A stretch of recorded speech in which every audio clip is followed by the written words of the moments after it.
this is the Folksy Friend, and I'm coming in with a lore-based breakdown and review of episode 6 of Rings of Power. Let's jump right into it.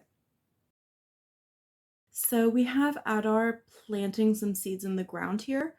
I don't know what exactly this is referencing or if it's a tradition. He is speaking Quenya here, so that makes me think that this is an elven tradition, something that is done before maybe a battle. It's interesting that he looks a little angry when he's asked what happened to Sauron. I'm not sure if it's just because it's like, human, you dare speak to me, or if there's a bad history between the two, potentially. Just another little reminder here of kind of the elf super senses. We saw it with Elrond hearing Disa and Durin speaking in Khazad-dûm, and now we're getting a little bit of a reference here to, what do your elf eyes see? Just letting us know that they are the super special creatures that they are. So I hope that this is just kind of the end of the process of trying to destroy the sword, and that he didn't just hit it with a hammer for a few minutes and call it quits. I'm guessing he tried to do more than that. I think this scene is supposed to really invoke the moment where Gimli tries to hit the ring with his axe and the axe just shatters. This is a little less impactful, but then again, this sword is less important than the One Ring. So either Sauron or Melkor, someone in their camp, definitely had a hand in forging this thing. It wasn't just something that humans in the area made for themselves. What Adar was doing in the beginning was an old elven tradition to plant the seeds. It's interesting that he considers himself to be so close to the orcs, yet he still keeps tradition with the old elven ways. I'm not quite sure what to make of his character. Does he hate the elves? Does he not? I don't really know. It's possible that he feels the kinship with the orcs, but doesn't necessarily hate the elves because that's who they are essentially descended from. It's just an interesting kind of juxtaposition of his character. So this is really his moment where he's kind of cluing Bronwyn in that he really does love her.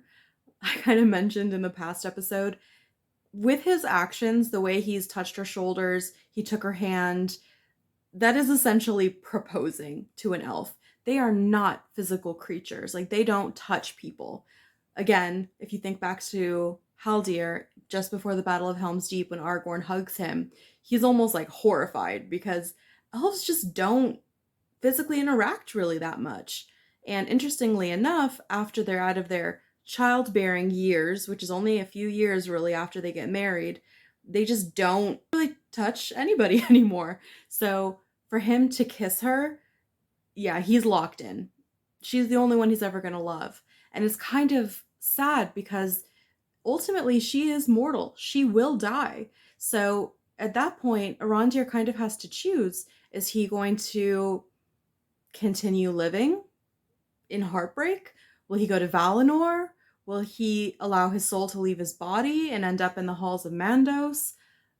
I don't really know, but there will come a time, inevitably, where those two are parted, and it'll join kind of the list of tragic romances between elves and humans.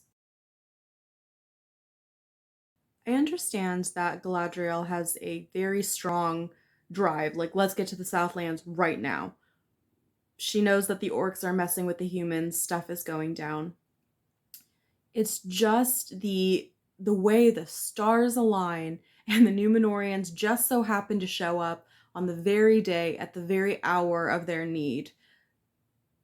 It's just too neat. It lines up too well. It's just not believable. And unfortunately, when you have something like an epic fantasy, you have to keep those elements of realism or the whole thing kind of falls apart. If you don't keep the parts that keep it grounded in some sort of believability, I know, elves and orcs, but if you don't keep like the basic expectations of reality, then everything else kind of falls apart. And even though I think this is a beautiful scene, it's just the way that things line up a little too well that kind of takes me out of it. And I feel like that's probably a criticism that other people have. I think in this scene we are also supposed to get a little bit of a callback to Helm's Deep. Maybe just a little bit. Obviously, this is nothing like that epic battle, but just seeing the horses come charging in when they're needed. I think that's supposed to be like a little bit of what we're getting here. Ooh, I love that detail there. Sorry, my dog is here if you can hear her. That the elves picked up the sound first. They could hear the hoofbeats of the horses coming. 100% a callback to the movie version of Odwin, who rides Frodo to safety. Epic horse chase doesn't actually happen in the books. Odwin is not the one that gets Frodo to safety, but it has to be a reference. And she can also turn her horse into maximum overdrive the same way that Odwin does. Interesting that he bleeds black blood. Definitely shows us that he's probably more like the orcs on the inside than he is on the outside, where he still clearly has a more elven appearance.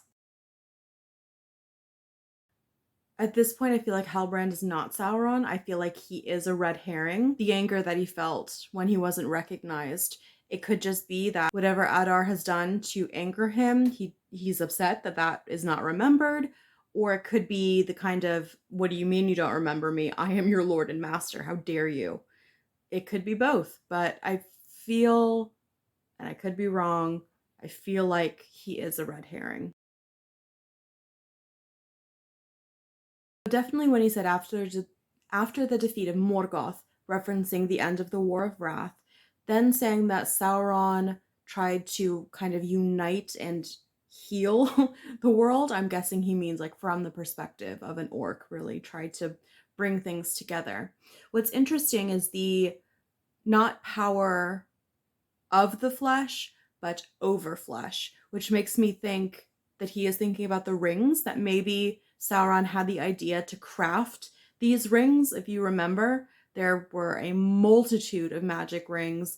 Only 3 ultimately went to the elves, but all of the ones that are created, the ones that go to the humans, the dwarves, and the elves, are all made by Celebrimbor. So this really just could be part of the long scheme that Sauron has put in place, according to the show's version of kind of how things happen. Is whatever Adar is doing, I'm not sure if he broke off from the plan or if he's just pretending to not be a part of it, but it sounds like Sauron had the idea to create something like the rings and now is putting the pieces together to actually have it come to fruition. He's going to need that furnace that Celebrimbor is making. He's going to need the mithril that Durin is mining.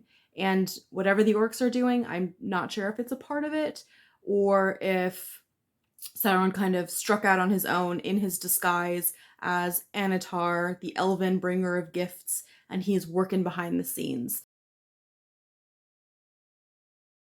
The unseen world is a part of Tolkien's world in which spirits and creatures of darkness might exist. For example, the ring wraiths exist in the seen world, but their actual physical appearances, what they looked like in life, exists in the unseen world. And Sauron's gaze can pierce both seen and unseen. When Frodo puts his ring on and disappears in the seen world, he then appears in the unseen world. No one can see him or know where he is, but he can still see things around him. So, really, the One Ring is kind of a mastery over the seen and unseen worlds because when you put it on, you are a part of both worlds. So, I think Sauron wanting to become master of the unseen world, he is referencing Sauron's idea to create the rings. I'm not sure if he means that Sauron was torturing orcs to try to find something out about the seen and unseen worlds, maybe to perfect whatever magic he's going to use to create the ring. I'm not entirely sure.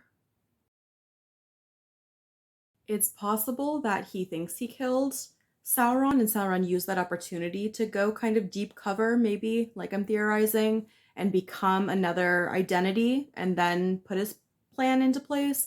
Or Adar could just be lying through his teeth. It's interesting here that Galadriel is putting such a barrier between the elves and the orcs. I understand her point of view. She hates them because they killed so many of her people. But what Adar is saying is true. Their original hearts and souls were not created by Morgoth, like Galadriel is saying. They were created by Iluvatar, by the One, the keeper of the flame imperishable, God, basically, of this world. And it was Morgoth, who then took those creatures and tortured and abused and twisted them into a mockery of elves.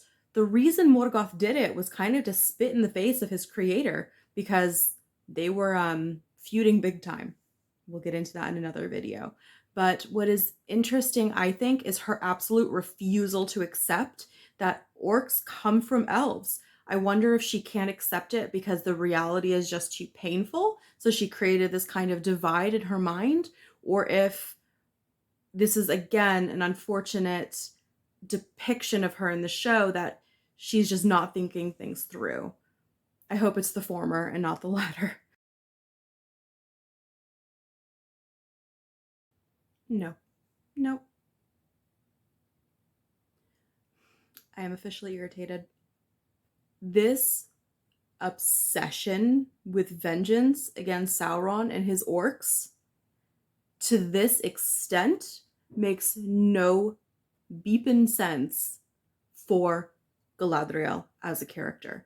Yes, she can be strong and powerful, but to ignore every sense of, and to make it so that she is completely blinded by vengeance to the point that she would essentially torture Adar for existing. He's not spitting in her face. He just looks sad.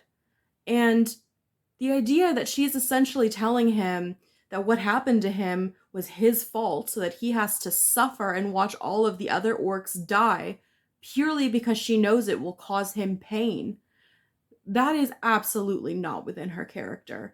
And there are so many parts of this show that I love, but this is not Galadriel. I've struggled with it up until this point, but now this monologue, this is not Galadriel. They messed up here. They really did. They should have made her an original character, like I mentioned before, because who she is in the books, she would never say this. And if you want to change or alter some aspects, that is a-okay with me.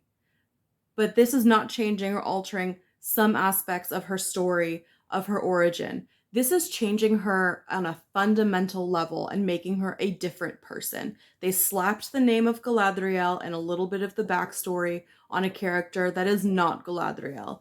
And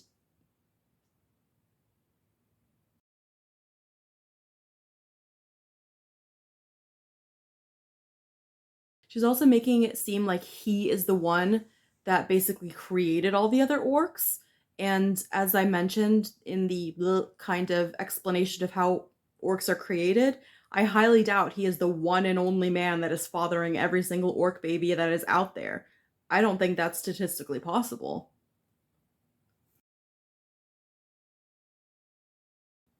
The idea that she would be so rash as to kill someone she knows they need, I think I'm going to have to stop commenting on how she is not herself because it will drive me insane.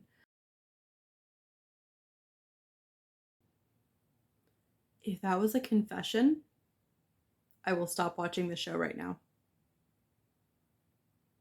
I've already explained how elves only love once, and their behavior is already bordering on what seems to be flirtatious to me, which I'm not okay with. If what she just said to him was a confession of romantic feelings, I'm done because that would go against Tolkien's depiction of elves as a species. That's not okay.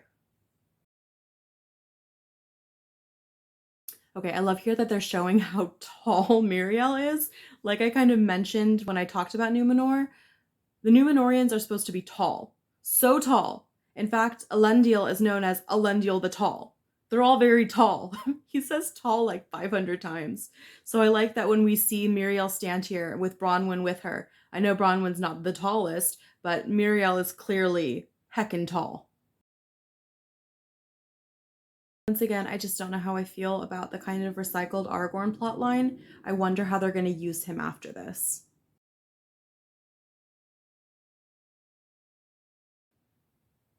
Who put who created that dam? Why? I guess to keep the valley dry? I had to look up the name of this episode, Udun. It is actually the valley that is right at the Black Gate, the very entrance of Mordor. I don't know if by flooding it, it'll kind of turn it desolate or what the plan is there. Some more, as friends and I like to say, horse curl energy from the family of Isildur. So we know that Aragorn is very skilled talking to horses, keeping them calm, and it's definitely a family trait. So they are trying to sink the area. Okay, chanting of Udun. They're making essentially what will one day become the kind of northernmost part of Mordor, the entrance to Mordor. I don't know if the whole area will just sink or flood. I dug a lot of tunnels.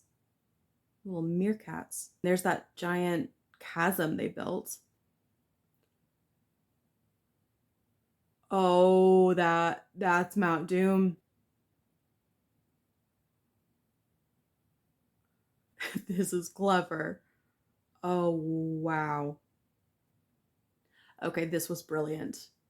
From a show writing perspective, from a lore perspective, I'm still not over Galadriel, but this is brilliant. Roller coaster of emotions this episode. Oh my goodness. Okay. I'm still furious about Galadriel's character, but I went over that enough. The idea that essentially Adar's mission was to ignite Mount Doom and to set off the eruption that will inevitably create that desolate landscape that we know Mordor is, it's just amazing. Like that from the beginning, we saw the building of the tunnels and that trench. That was masterful, truly. I did not see that coming. As soon as they showed the mountain, I was like, oh, I know what that is, but I didn't realize exactly what they were going to do until the water hit the chamber and it exploded the mountain. So now I guess really what's left, they've kind of tied up what the orcs were doing. What's left is to see where we go from here. We still don't know who Sauron is. I like my theory that he is just chilling in Gil-galad's house somewhere. We just haven't seen him. Maybe he's, hanging out in a snuggie somewhere and Elrond just hasn't happened upon him. Who knows? And we need to figure out, of the Númenóreans, who survives. I don't know if Muriel is going to survive this. It would be an interesting way of having Pharazôn take the throne if she dies here. Using this kind of great tragedy to justify taking over the throne, perhaps. I'm not sure. We still have the big furnace that is being created in Eregion, and we still have the dwarves that are mining in Khazad-dûm, and we know that at some point they're going to come across the Balrog. So there are still big things that are coming, but this reveal, well played, Amazon. Well played. I hope you enjoyed that breakdown with my commentary and a heck of a lot of opinion in this one. And thank you for spending some time with me, the folksy friend.